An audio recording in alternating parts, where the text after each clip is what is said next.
Disinilah Rasul katakan la taqumus sa'ah illa ala syiraril khalqi. Tidak mungkin tegak hari kiamat kecuali manusia di atas keburukan yang nyata.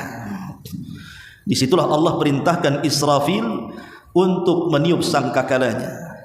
Allah katakan wa nufikha fis suri fasa'iqa man fis samawati wa man fil ardi illa man sya'allah thumma nufikha fihi ukhra fa idahum qiyamun yanzurun. Allah mengatakan dalam surah Az-Zumar ayat 68, dan ditiupkanlah sangkakala, maka matilah siapa yang di langit, siapa yang di bumi, kecuali siapa yang Allah kehendaki saja. Itulah yang disebut dengan kehancuran alam semesta, kehancuran alam semesta, ataupun kiamatul kubra, kiamat besar. Berapa lama tiupan pertama dengan kedua? Nabi mengatakan dalam riwayat Abu Hurairah radhiyallahu an, arbaun, di angka 40. Disitulah terjadi kehancuran alam semesta antara tiupan pertama ke kedua, di mana Allah gempakan bumi, di mana Allah jatuhkan planet dan bintang-bintang langit, di mana Allah luapkan air lautan ke daratan. Tidak ada satupun makhluk kecuali dihancurkan. Kullu man 'alaiha fan. Semua makhluk dibuat fana oleh Allah Subhanahu wa taala. Saat itulah Allah Subhanahu wa taala tiba-tiba bicara sendiri, karena tidak ada makhluk yang hidup. Jin mati, manusia mati, binatang mati, tumbuh-tumbuhan mati, malaikat juga mati. Allah katakan limanil mulkul yaum. Milik siapa kekuasaan ini? Tidak ada yang jawab, tidak ada manusia yang hidup. Maka Allah jawab sendiri, lillahil wahidil qahar. Ini semua pemilik zat yang satu, zat yang bisa menghukum siapapun. Itulah Allah Subhanahu wa taala. Ma'asyiral muslimin yang dimuliakan Allah Azza wa Jalla, tentu setelah itu kita akan masuk kepada kehidupan akhirat. Itulah sebagai pertanyaan, dari mana kita datang, di mana kita sekarang, dan kemana kita akan pulang.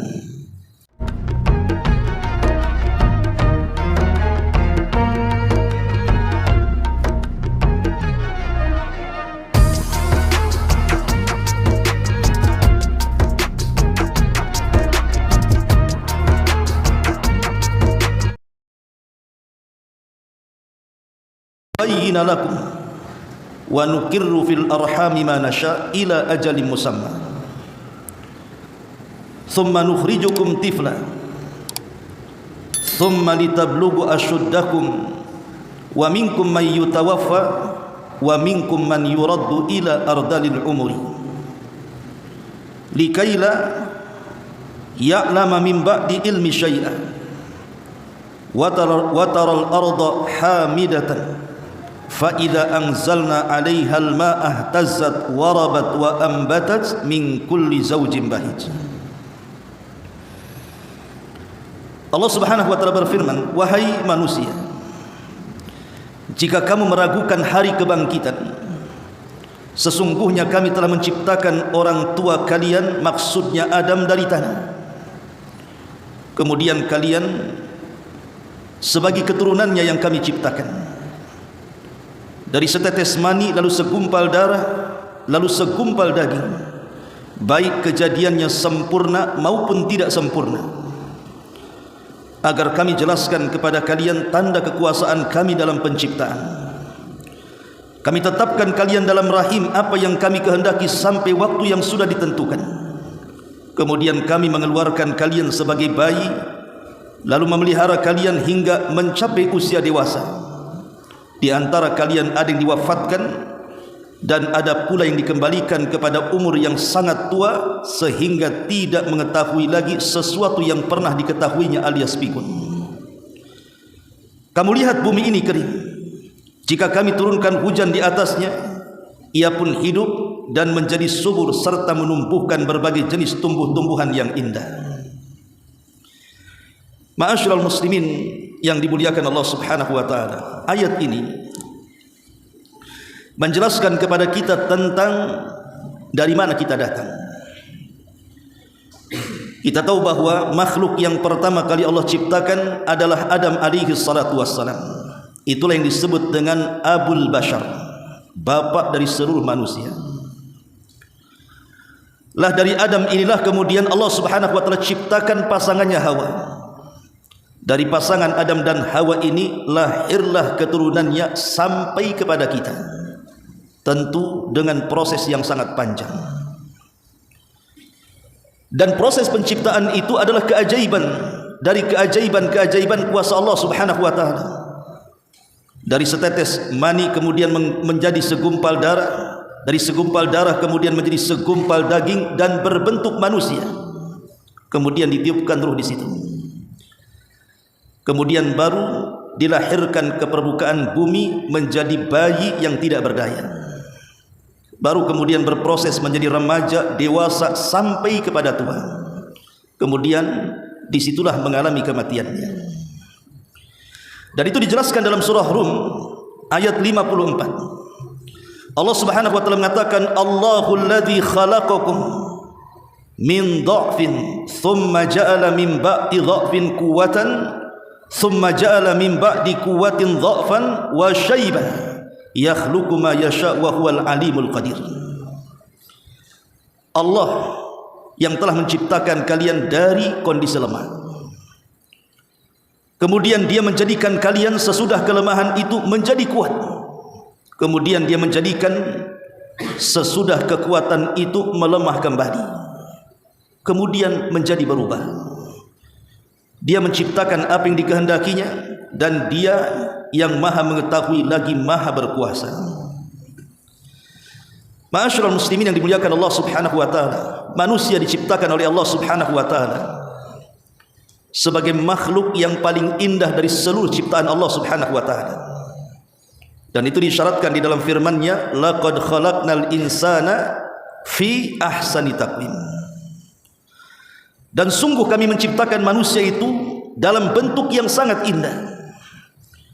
Tidak ada ciptaan Allah yang Allah ciptakan di permukaan bumi keindahannya melebihi keindahan manusia. Tidak ada. Kita bisa bayangkan saja, Allah Subhanahu wa taala memberikan kepada kita dua kaki, dan dengan dua kaki itu kita bisa berjalan, dan yang hebatnya saat berjalan bisa seimbang pula, tidak doyong ke kanan, ke kiri, ke belakang ataupun ke depan. Dan tidak ada ciptaan Allah yang seperti manusia mampu tegap berdiri dalam dua kakinya. Lihat binatang. Sebaik apapun ciptaan Allah kepada binatang, tidak ada satupun binatang yang berjalan dengan tegap dengan kedua kakinya seperti manusia. Sebutkan binatang apa? Tidak ada. Ular, dia berjalan dengan perutnya. Kambing berjalan dengan kedua empat kakinya pun tidak tegak. Okelah yang mirip manusia apa? Monyet kan begitu. Tidak juga dia tegap dalam berjalan kan. Dia pasti membungkuk. Dari sini kita tahu bahwa inilah keajaiban ciptaan Allah kepada manusia, di mana Allah berikan kedua kaki dan tegap dalam berjalan dan seimbang. Kuasa siapa ini kalau bukan kuasa Allah Subhanahu wa taala? Bahkan Allah Subhanahu wa taala memberikan kedua mata itu seolah-olah Allah Subhanahu wa taala tahu tentang tata letak yang sesungguhnya saat diletakkan kedua mata pada diri manusia itu.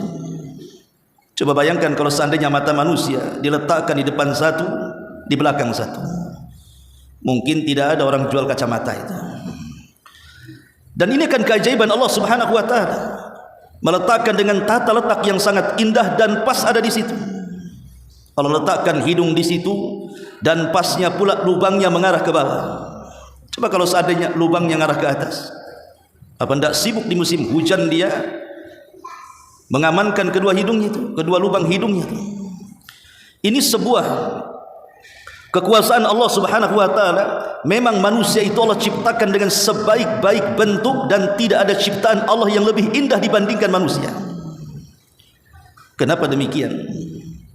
Kenapa manusia diberikan ciptaan yang Allah berikan sebaik mungkin dibandingkan makhluk yang lainnya? Itu karena pada manusia itu ada dua unsur. Yang pertama disebut jasmani dan yang kedua disebut ruhani. Dari segi jasmani, kita tahu bahwa manusia diberikan oleh Allah Subhanahu wa taala keindahan bentuk dari segi biologis. Dan dari segi ruhani, Allah Subhanahu wa taala berikan kepada manusia kecerdasan otak untuk berfikir, dan ini tidak ada pada makhluk yang lain. Tapi tentu masalahnya jasad dan ruh itu dua hal yang berbeda. Kalau jasad itu memang dicipta dari sebuah materi ataupun benda, sehingga kondisinya tidak akan fana, tidak akan selama-lamanya, pasti ada waktu fananya. Berbeda dengan ruh. Ruh adalah salah satu ciptaan Allah Subhanahu wa taala yang Allah kekalkan atas kehendaknya. Makanya saat Allah Subhanahu wa taala ciptakan ataupun Allah hancurkan alam semesta ini, ada 7 makhluk yang tidak dihancurkan saat kiamat. Salah satunya adalah ruh. Ruh tidak dihancurkan saat kiamat. Dan itu disyaratkan dalam perkataan Al-Imam Al-Barbahari di dalam kitabnya Syarhus Sunnah, bahwa di antara makhluk yang dikekalkan dan tidak dihancurkan serta dibinasakan saat kiamat, salah satunya adalah ruh. Lalu kemana ruh itu saat kiamat dibangkitkan? Kalau ruhnya orang-orang yang beriman, maka diletakkan di sebuah tempat namanya Illiyin. Tapi kalau ruhnya orang-orang kafir, saat kiamat itu diletakkan di sebuah tempat namanya Sijjin. Tetapi jasad berbeda dengan ruh, karena jasad itu tercipta dan terbentuk dari sebuah materi ataupun benda.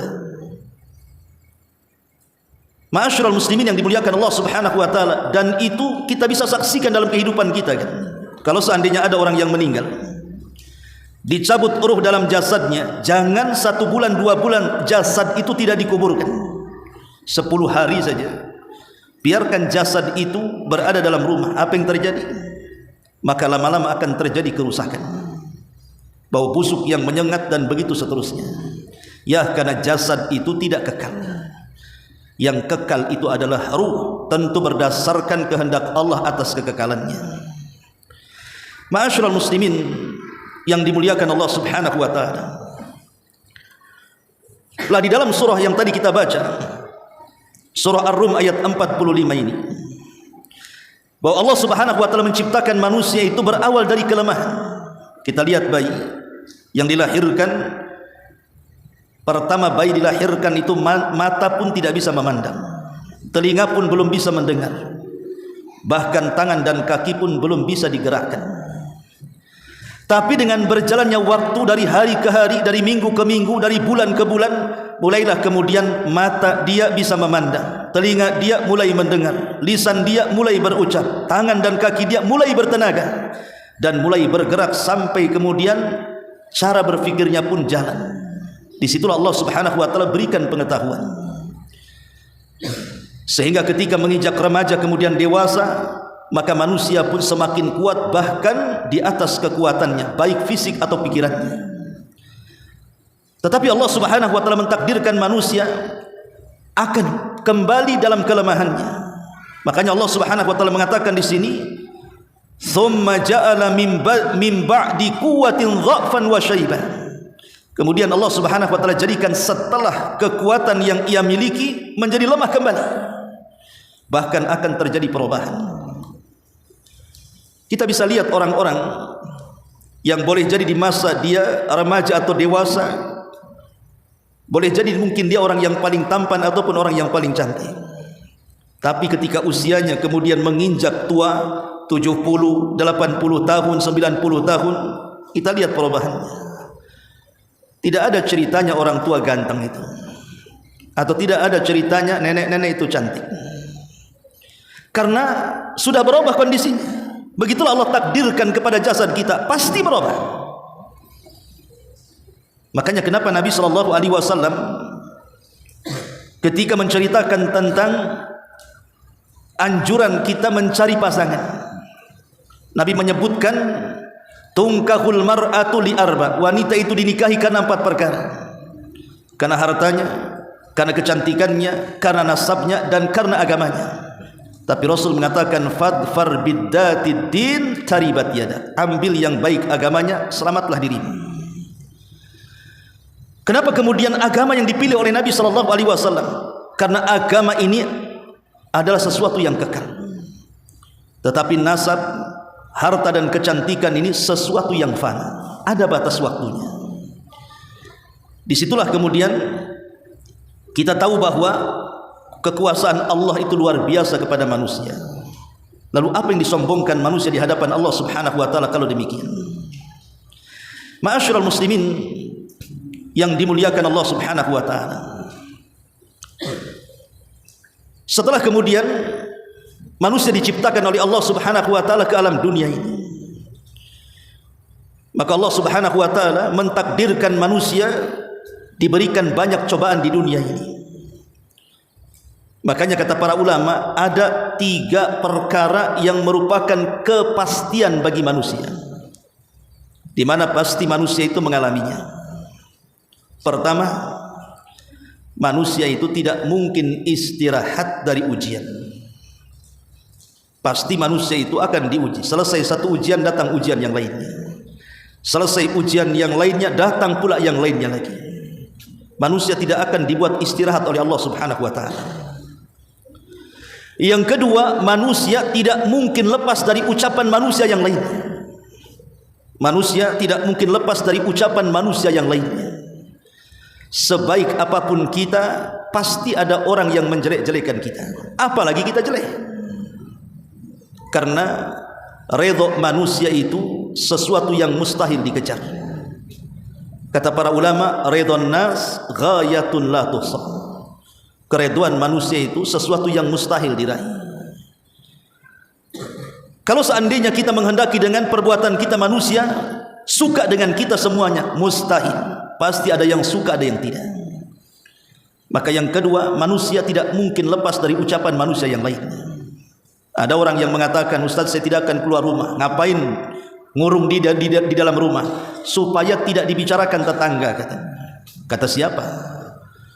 Kata siapa orang yang ngurung di rumah itu tidak dibicarakan tetangga? Ada yang bicara nanti. Kenapa si anu tidak keluar rumah itu? Jangan-jangan gila. Bisa saja kan? Ya. Jangan-jangan dia sakit. Orang yang menghindar dari pembicaraan manusia saja tetap terkena pembicaraan manusia. Karena itu sebuah kepastian. Manusia itu pasti diuji, manusia itu pasti dibicarakan, dan yang terakhir, manusia itu pasti mengalami kematian. Kullu nafsin dha'iqatul maut, setiap jiwa pasti mengalami kematian. Lah ujian-ujian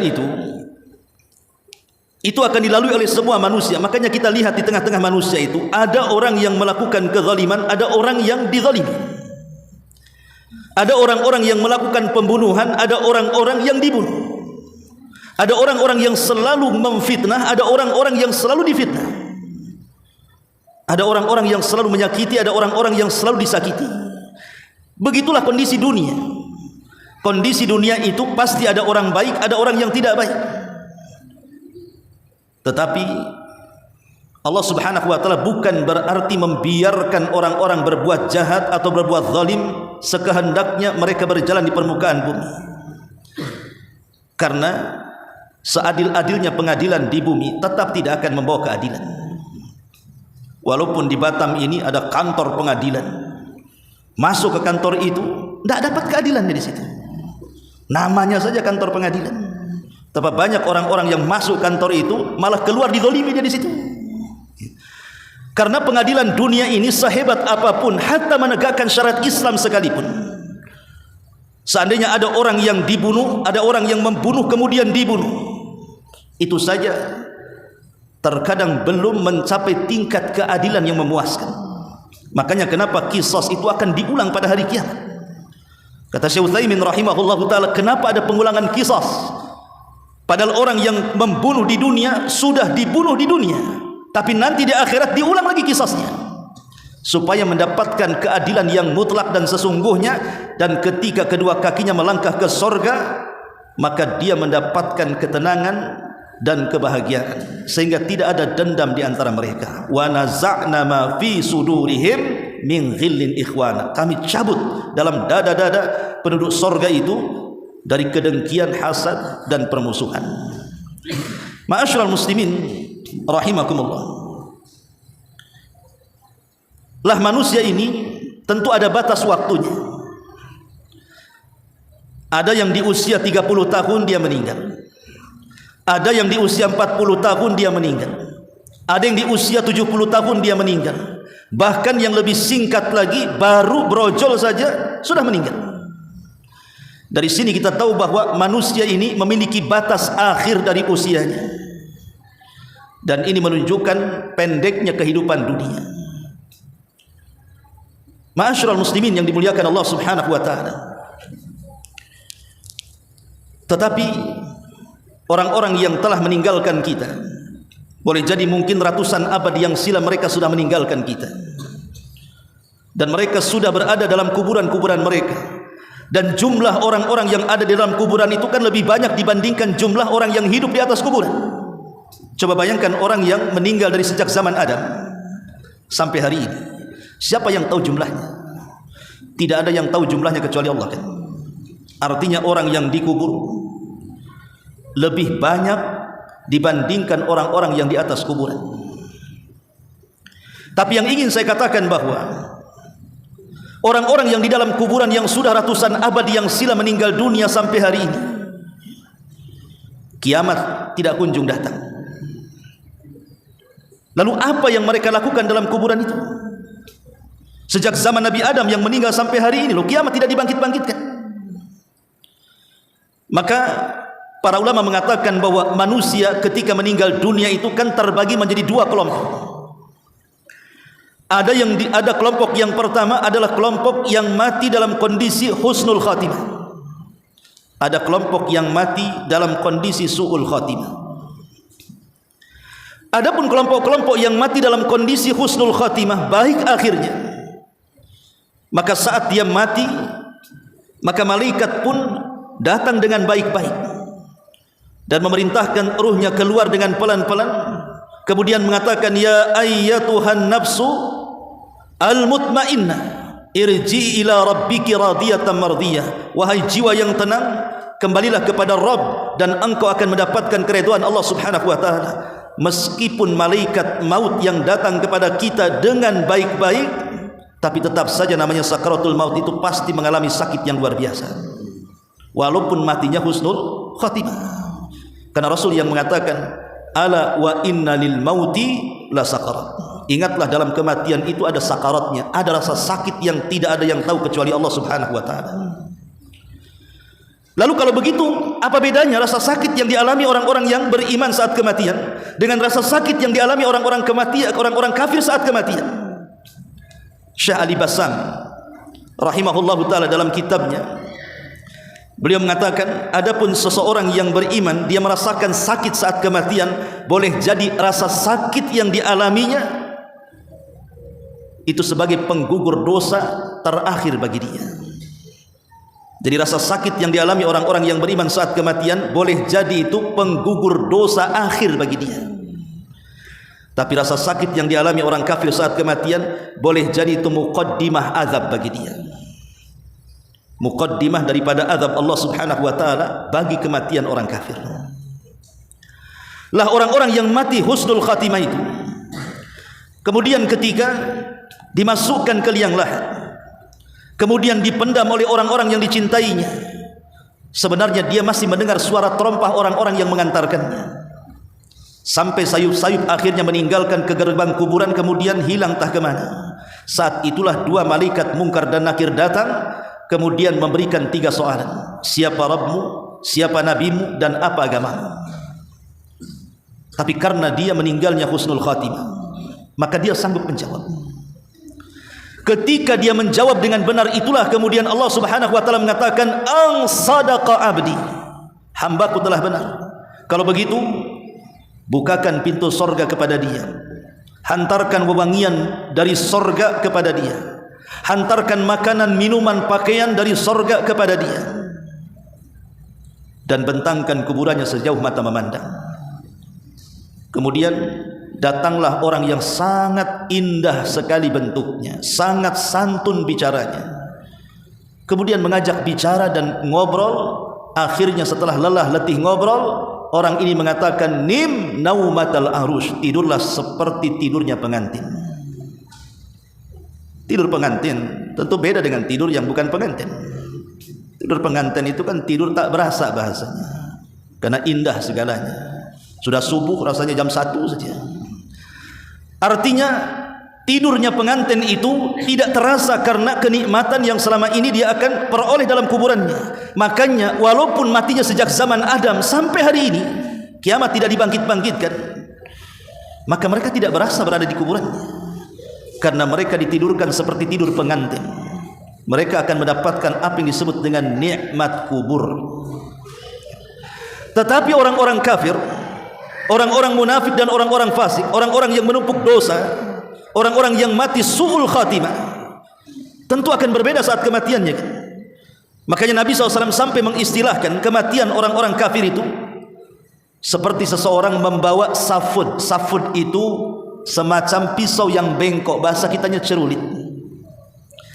Kemudian cerulit ini dipendamkan di sebuah bulu-bulu kambing wol yang sangat tebal, dimasukkan ke dalam bulu itu. Kemudian bulu itu disiram dengan air, maka bulu-bulu itu akan lengket di cerulit tadi, kemudian dicabut dengan cara paksa. Apa yang terjadi? Tentu akan merontokkan setiap bulu-bulu kambing itu. Begitulah Nabi SAW mengibaratkan kematian orang kafir.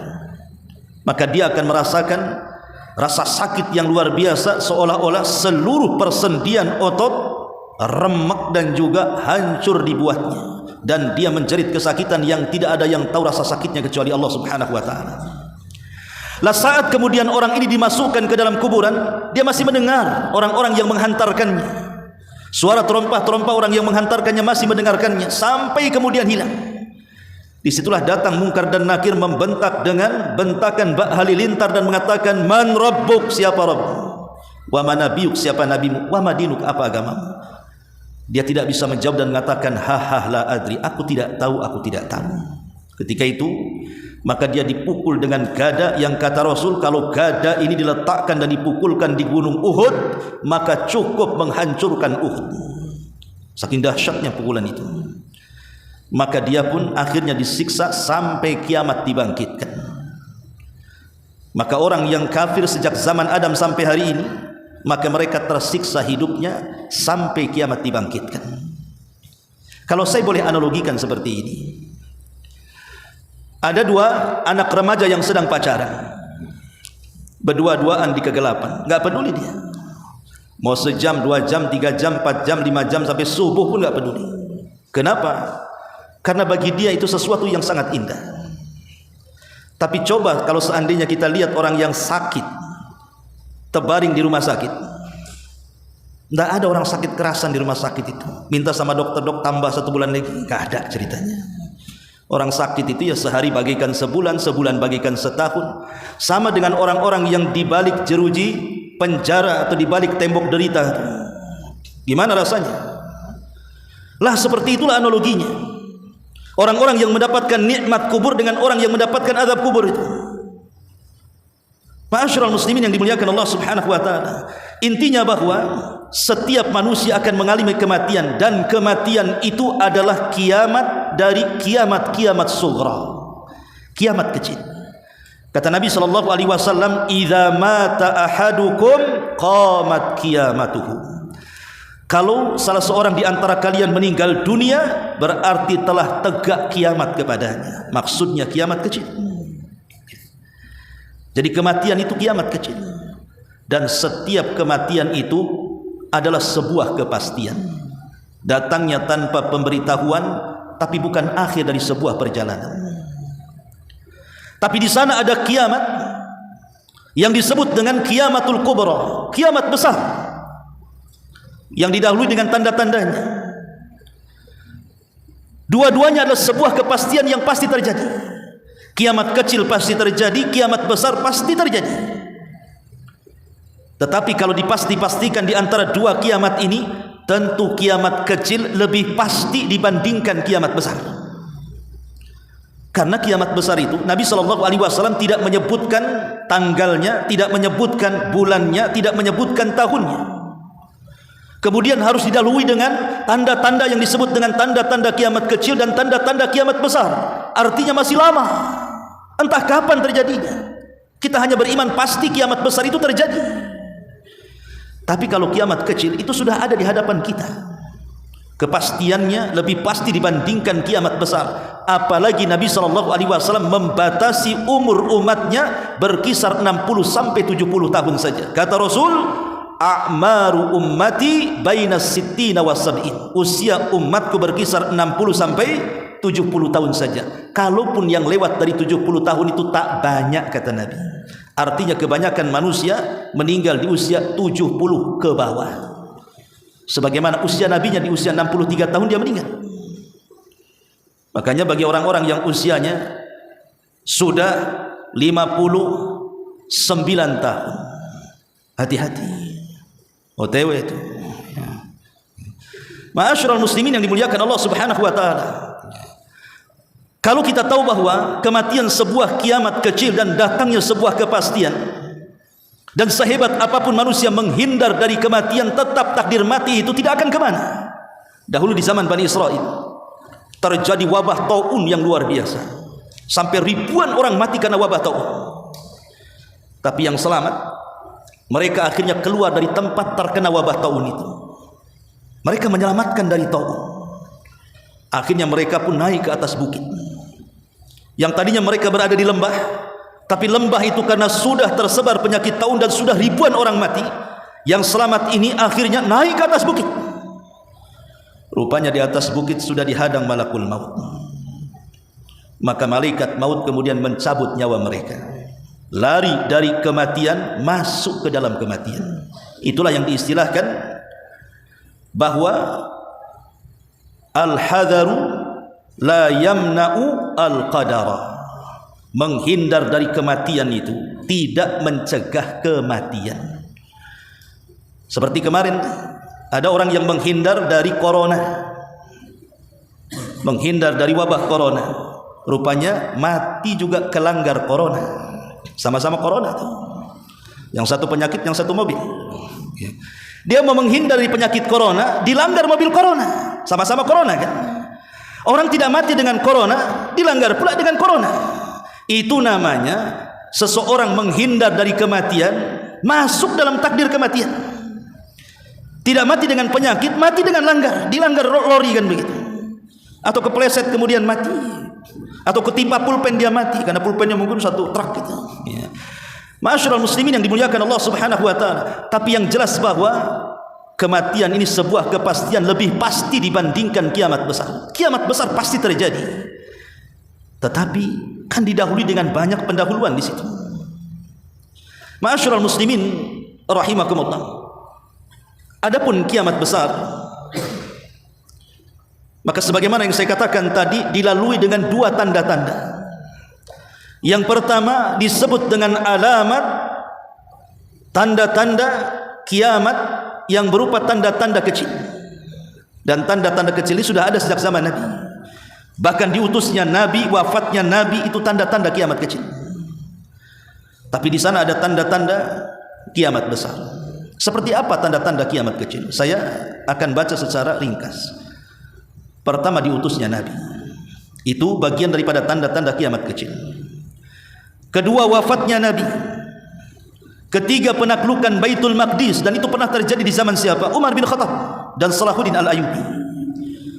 Kemudian tersebarnya wabah taun. Makanya di zaman Umar ada namanya wabah taun Amwas, karena terjadi di kota yang disebut Amwas, makanya taunnya disebut taun Amwas. Kemudian berlimpahnya harta luar biasa, sampai orang bersedekah susah mencari orang-orang yang miskin untuk disalurkannya. Dan itu pernah terjadi di zaman siapa? Umar bin Abdul Aziz. 2 tahun berkuasa, tidak ada orang miskin rakyatnya, sampai orang sedekah bingung kemana dia mau sedekah. Kalau orang sekarang, orang miskinnya lebih banyak, yang sedekahnya sedikit, sampai orang bingung. Orang miskin itu cari orang yang sedekah. Kalau dulu orang kaya bingung mau sedekah. Kemudian juga di antara tanda-tanda kiamat kecil, terangkatnya ilmu, disebarnya kejahilan, disebarnya riba, bahkan tidak bisa dibedakan mana laki-laki dan mana perempuan. Nampak saja dari belakang itu kayak perempuan, pas dicolek rupanya jenggotan. Saya kemarin tengok ada YouTube, kalau tidak salah di Thailand ya, baru saja mengesahkan tentang LGBT. Itu yang lagi pelukan itu dua-duanya jenggotan tuh. Na'udzubillah tsumma na'udzubillah. Itu pekerjaan kaum Lut, ikhwatu fiddin. Bentar lagi turun azab kepada mereka. Ataupun banyaknya fitnah di mana-mana. Seperti umpamanya peperangan antar kaum muslimin dengan kaum muslimin yang lainnya. Di zaman Nabi tidak ada orang Islam membunuh orang Islam. Di zaman Abu Bakar tidak ada orang Islam berperang dengan orang Islam. Di zaman Umar juga tidak ada. Baru terjadinya peperangan antara Islam dengan Islam itu setelah wafatnya Utsman. Ketika pada masa kekhilafan Ali bin Abi Thalib, di situ banyak terjadi peperangan. Ada namanya perang Siffin, perang kubu Muawiyah dengan kubu Ali. Ada namanya perang Jamal, perang kubu Muawiyah, kubu Ali radhiyallahu an melawan kubunya Aisyah, Zubair dan Talha. Ada di sana namanya perang Nahrawan, tapi Nahrawan ini melawan orang-orang Khawarij. Jadi di zaman Khalifah Ali, makanya kalau kita bercerita tentang biografi Ali itu, dari mulai dia menjabat menjadi khalifah sampai kematiannya hanya perang. Tidak ada lagi. Bahkan Ali pun terbunuh ketika dia hendak melaksanakan salat subuh. Siapa yang membunuhnya? Abdurrahman ibn Mulzam, orang yang hafal Quran. Abdurrahman bin Mulzam itu hafal Quran. Dan dia sangat cinta dengan Quran, tapi membunuh Ali atas nama Al-Quran. Na'udzubillah. Sama dengan Utsman juga, dibunuh oleh kelompok Sabaiyah. Kelompok Sabaiyah bukan orang kafir, mereka orang Islam. Anak-anak muda dari Kufah, dari Basrah, kemudian juga dari Mesir, mereka berkumpul. Tiba-tiba kemudian datang ke kota Madinah, mengepung rumah Utsman. Ketika Utsman sedang berpuasa dan membaca Quran, tiba-tiba dibantai dengan cara sadis. Kemudian mereka mengatakan sambil mengalungkan Al-Quran di lehernya, inna hadha amara bihadha ala man la yu'min bihadha, katanya. Sesungguhnya ini, sambil ini apa namanya Quran digantungkan seperti itu. Sesungguhnya ini maksudnya Al-Quran, memerintahkan untuk membunuh kamu karena engkau tidak percaya dengan Quran. Karena itu ketika membunuh Utsman mereka mengatakan seperti itu. Inna hadha amara bihadha ala man la yu'min bihadha, katanya. Sesungguhnya Al-Quran ini memerintahkan untuk membunuh kamu karena engkau tidak yakin dengan Quran, katanya. Subhanallah, Utsman itu satu di antara 3 manusia satu dunia yang pernah menghatamkan Al-Quran dalam 1 rakaat sholat. Utsman, dia pernah sholat witir 1 rakaat, dia hatamkan Quran di sholat witir. Sampai-sampai Utsman bin Affan mengatakan, kalau seandainya hati-hati kalian bersih, maka kalian tidak akan kenyang untuk membaca Al-Quran, katanya. Utsman adalah pakarnya Quran. Kenapa orang-orang ini mengatakan membunuh Utsman atas nama Quran? Nah, ini tanda-tanda kiamat. Perang antar muslim dengan muslim yang lainnya. Dan kita lihat hari ini kan, kita lihat hari ini bukan saja berperang antar kelompok, antar negara kan begitu, antar keluarga, gara-gara rebutan waris bunuh-bunuhan, gara-gara tersinggung dengan tetangganya bunuh-bunuhan. Suami bunuh istrinya. Sampai saya lihat YouTube tadi itu, ada seorang suami tega bunuh istrinya, dicor hidup-hidup sampai mati. Na'udzubillah. Nah, ini kan terjadi gara-gara utang piutang bunuh-bunuhan, gara-gara tersinggung ucapan bunuh-bunuhan. Sekarang mudah orang membunuh itu. Dan itu tanda-tanda kiamat. Kata Nabi SAW, wa yakthur al-haraj. Ketika banyak haraj, sahabat mengatakan apa itu haraj? Maka Rasul mengatakan al-qatlu, pembunuhan di mana-mana. Sampai Rasul mengatakan al-qatil la yadri fima qatal wal maqtul la yadri fima qutil. Orang yang membunuh bingung kenapa dia bisa membunuh. Orang yang dibunuh makin bingung kenapa aku dibunuh. Itu di akhir zaman kayak gitu. Ma'asyiral muslimin wal muslimat rahimakumullah. Dan banyak lagi tanda-tanda kiamat kecil ini. Lah di sana ada tanda-tanda kiamat besar.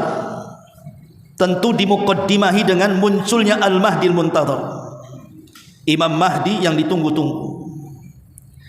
Dan Imam Mahdi yang ditunggu-tunggu sampai hari ini belum muncul. Jangan percaya dengan orang-orang yang ngaku Imam Mahdi. Dulu ada ya, orang Medan atau orang mana ngaku Imam Mahdi itu, yang dibaiat. Orang mana?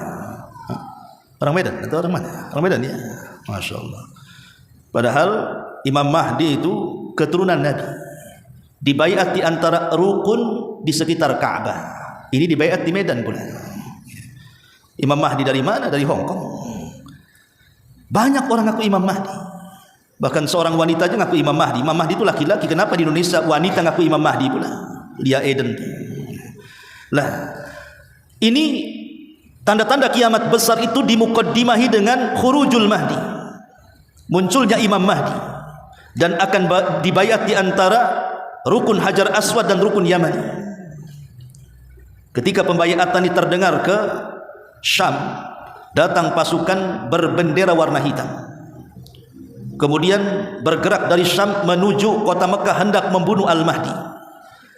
Tapi di antara Mekah dan Madinah ada satu tempat namanya Baida. Disitulah terjadi gempa. Akhirnya pasukan ini diperosokkan oleh Allah ke dalam perut bumi dan dikubur hidup-hidup.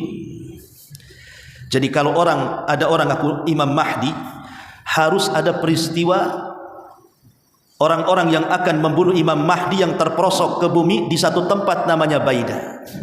Kalau ini terjadi, betul dia Imam Mahdi. Kalau belum terjadi, ada orang yang ditenggelamkan di Baida oleh Allah Azza wa Jalla karena niat membunuh Imam Mahdi, maka ketahuilah itu Mahdi gadungan namanya. Baru setelah Al-Mahdi Al-Muntadhar, disinilah munculnya Dajjal. Dan Dajjal itu makhluk yang Allah ciptakan sejak zaman Adam sampai sekarang, bahkan sampai kiamat dibangkitkan. Tidak ada fitnah yang lebih besar dibandingkan fitnah Dajjal. Saking besarnya fitnah ini, Nabi memerintahkan kita untuk berlindung pada setiap solat kita. Allahumma inni a'udzubika min adzabi jahannam wa min adzabil qabri wa min fitnatil mahya wal mamat wa min fitnatis syarril masihi dajjal. Setiap solat kita disuruh untuk berlindung dari 4 perkara ini. Dan hukumnya sunnah sebelum salam. Bahkan setiap Jumat kita diperintahkan untuk membaca surah Al-Kahfi minimalnya 10 ayat pertama atau 10 ayat terakhir. Boleh diambil di awalnya, boleh diambil di akhirnya, yang penting 10 ayat. Dan itu bisa membebaskan kita dari fitnah Dajjal. Tidak mungkin Nabi SAW sampai memerintahkan kita berlindung dari fitnah ini ketika solat dan ketika Jumat kalau tidak besar fitnahnya. Makanya Rasul mengatakan tidak ada satupun Nabi kecuali memperingatkan umatnya tentang fitnah Dajjal. Nuh mengatakan kepada umatnya, hati-hati kalian dengan Dajjal. Ibrahim mengatakan kepada umatnya, hati-hati kalian dengan Dajjal. Nabi Syuaib mengatakan kepada umatnya, hati-hati kalian dengan Dajjal. Seluruh para Nabi, kata Nabi SAW, ma min nabiyyin illa anzara ummatahu an fitnati Dajjal. Tidak ada satupun Nabi, kata Rasul, kecuali memperingatkan umatnya tentang bahaya fitnah Dajjal ini, termasuk Nabi. Terkadang Nabi itu kalau sedang duduk-duduk dengan sahabatnya cerita tentang Dajjal. Terkadang kalau Nabi berkhutbah Jumat cerita tentang Dajjal. Kalau Nabi sedang berjalan menuju peperangan cerita tentang Dajjal. Banyak sekali Rasul itu menceritakan tentang Dajjal di hadapan para sahabatnya. Sampai sahabat karena seringnya Rasul bercerita Dajjal itu sampai ketakutan. Sampai menyangka bahwa Dajjal itu ada di kebun-kebun kurma Madinah. Saking seringnya Rasul bicara tentang Dajjal itu. Kenapa Rasul terus bicara tentang Dajjal? Karena Dajjal itu akan muncul kalau sudah tidak dibicarakan lagi. Kalau satu dunia sudah tidak membicarakan Dajjal, disitulah Dajjal muncul. Baru kemudian setelah Dajjal muncul, maka di sana tanda alamat yang kedua, nuzulu Isa bin Maryam, turunnya Isa bin Maryam dari langit kedua kalinya. Bukan untuk menyebarkan syariatnya, tidak. Isa ini diperintahkan oleh Allah untuk membunuh Dajjal. Karena Dajjal tidak mungkin dibunuh kecuali oleh seorang nabi. Kemudian yang kedua, menegakkan keadilan, karena dia akan berhukum di tengah-tengah kaum muslimin bersama Al-Mahdi. Memerintahkan kaum muslimin beberapa tahun, ada yang mengatakan 40 tahun berhukum dengan syariat Islam. Kemudian tugas Isa itu membunuh babi, mematahkan salib, dan berhukum dengan hukum keadilan. Lah Isa inilah yang kemudian membunuh Dajjal dan pasukannya.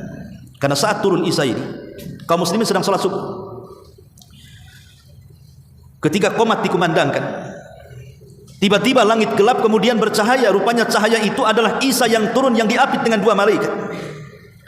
Kemudian turun di tengah-tengah kaum muslimin yang sembunyi di Bukit Tur karena mereka dikepung oleh pasukan Dajjal.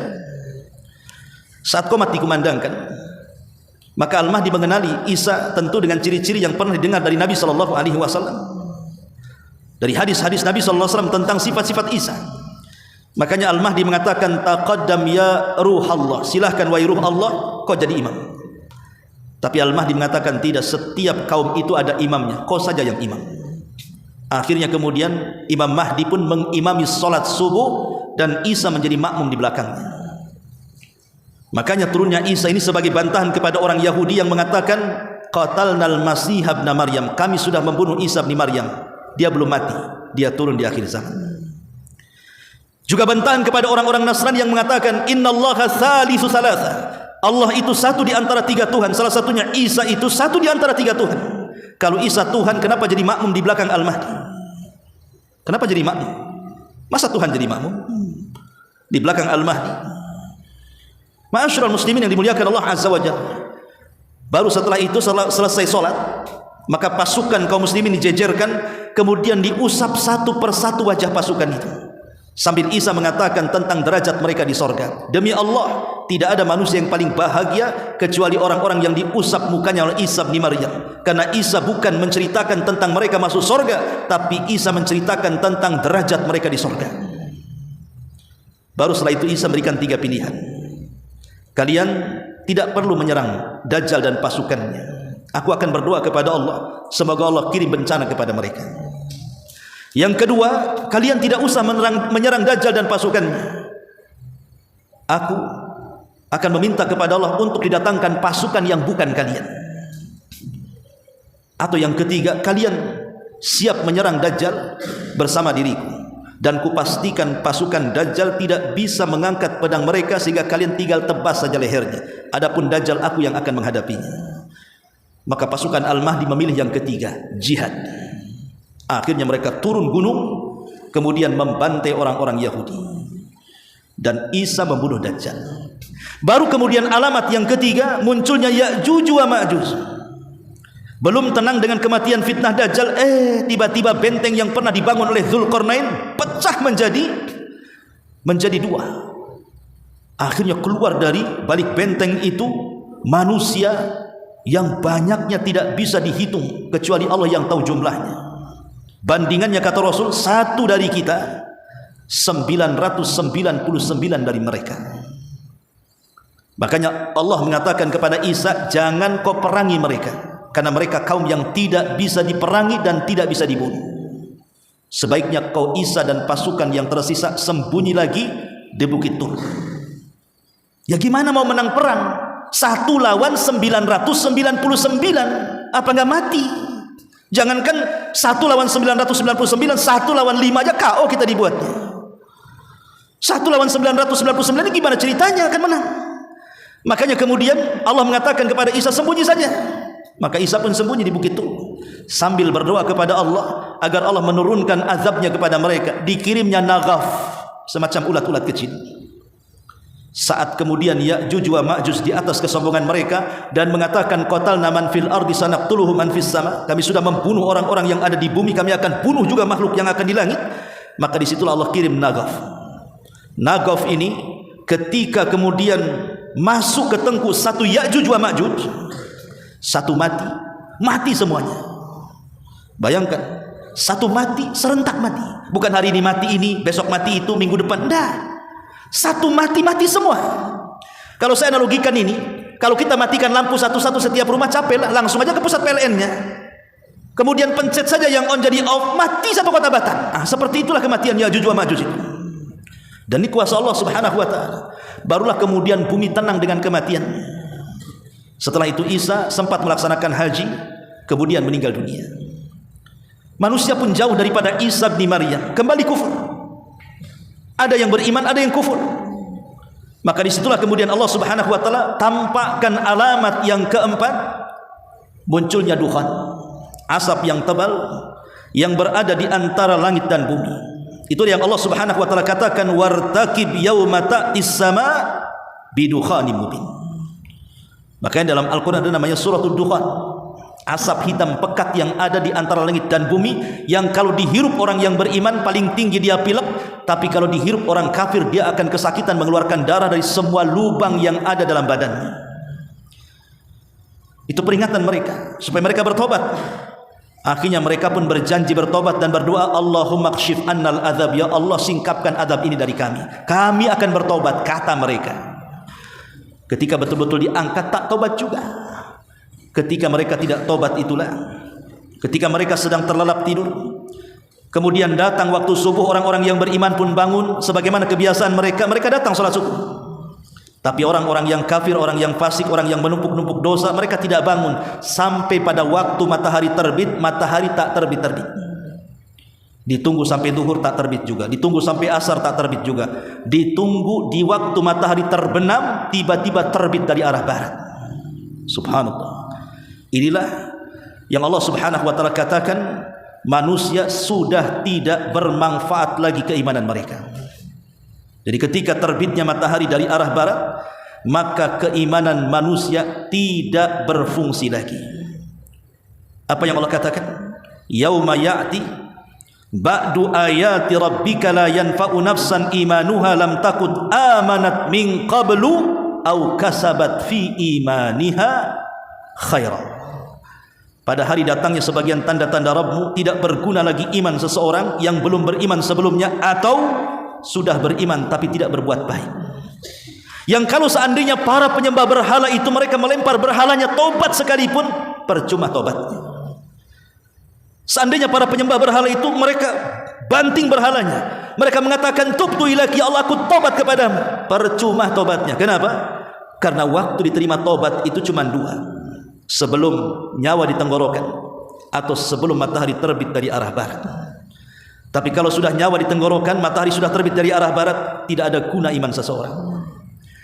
Tapi itu hanya berlangsung 1 sampai 3 hari saja. Setelah 3 hari normal lagi, matahari itu sudah terbit dari arah timur. Baru setelah itu mereka dikejutkan dengan dabbatun minal ardi, binatang yang melata yang keluar dari perut bumi. Yang Allah katakan di dalam surah An-Naml ayat 82, wa idza waqa'al qawlu 'alaihim akhrajna lahum dabbatan minal ard tukallimuhum anna an-nas kanu bi ayatina la yuqinun. Dan apabila perkataan telah jatuh atas mereka, kami keluarkan sejenis binatang melata dari perut bumi yang akan mengatakan kepada mereka bahwa sesungguhnya manusia dahulu tidak yakin kepada ayat-ayat kami. Keluar binatang melata. Dalam hadis dhaif dan hadis lemah, ada yang mengatakan bahwa binatang yang melata ini bisa bicara, dan di kedua tangannya satu membawa tongkat Nabi Sulaiman dan satu membawa tongkat Nabi Musa, di tangan satunya membawa stempel Sulaiman. Tapi hadisnya lemah. Di mana gunanya kalau ada orang kafir nanti wajahnya akan dipukul dengan tongkat ini, tiba-tiba wajah yang ganteng akan menjadi hitam kelak. Tapi kalau orang-orang yang beriman maka akan distempel dengan stempelnya Sulaiman sehingga bercahaya. Maka ketika itu terbedakan mana wajah orang yang beriman, mana wajah orang kafir. Wajah orang yang beriman penuh dengan cahaya, wajah orang kafir gosong hitam penuh dengan kegelapan. Dan ketika itu nama manusia dilupakan. Tidak ada lagi orang memanggil dengan panggilan namanya. Ketika itu panggilan cuma ada dua, mukmin dan kafir. Kemana min? Ke pasar Fir. Hanya dua itu saja. Kemana Fir? Ke sungai Min gitu. Mukmin kafir saja. Nggak ada lagi nama manusia itu, dilupakan, tapi tidak tersinggung.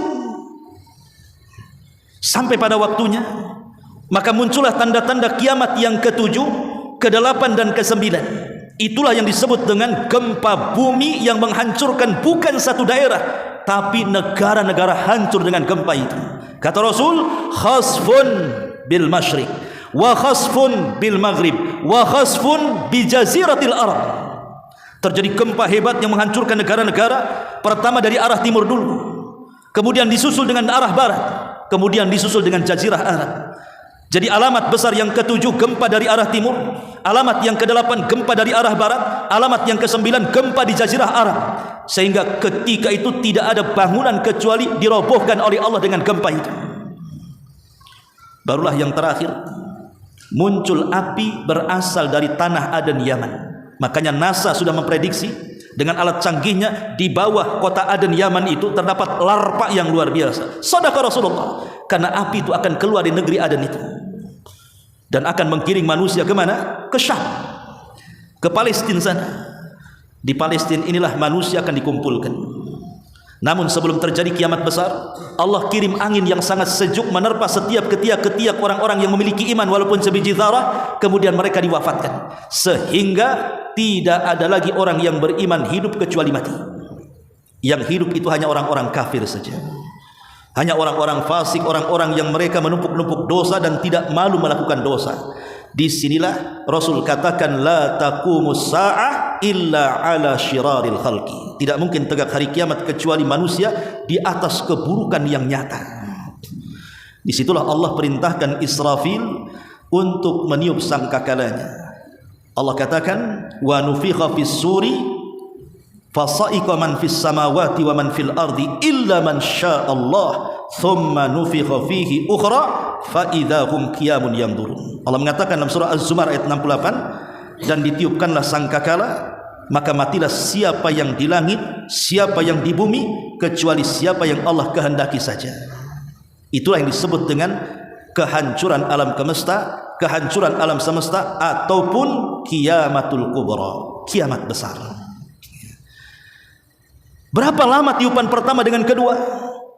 Nabi mengatakan dalam riwayat Abu Hurairah radhiyallahu an arbaun, di angka 40. Disitulah terjadi kehancuran alam semesta antara tiupan pertama ke kedua, di mana Allah gempakan bumi, di mana Allah jatuhkan planet dan bintang-bintang langit, di mana Allah luapkan air lautan ke daratan. Tidak ada satupun makhluk kecuali dihancurkan. Kullu man 'alaiha fan. Semua makhluk dibuat fana oleh Allah Subhanahu wa taala. Saat itulah Allah Subhanahu wa taala tiba-tiba bicara sendiri, karena tidak ada makhluk yang hidup. Jin mati, manusia mati, binatang mati, tumbuh-tumbuhan mati, malaikat juga mati. Allah katakan limanil mulkul yaum. Milik siapa kekuasaan ini? Tidak ada yang jawab, tidak ada manusia yang hidup. Maka Allah jawab sendiri, lillahil wahidil qahar. Ini semua pemilik zat yang satu, zat yang bisa menghukum siapapun. Itulah Allah Subhanahu wa taala. Ma'asyiral muslimin yang dimuliakan Allah Azza wa Jalla, tentu setelah itu kita akan masuk kepada kehidupan akhirat. Itulah sebagai pertanyaan, dari mana kita datang, di mana kita sekarang, dan kemana kita akan pulang. Ma'asyiral muslimin yang dimuliakan Allah Azza wa Jalla, ini di antara kajian singkat tentang renungan 3 soalan. Subhanakallah bihamdika asyhadu an la ilaha illa anta astaghfiruka wa atubu ilaik. Allahu ta'ala alam. Assalamualaikum warahmatullahi wabarakatuh.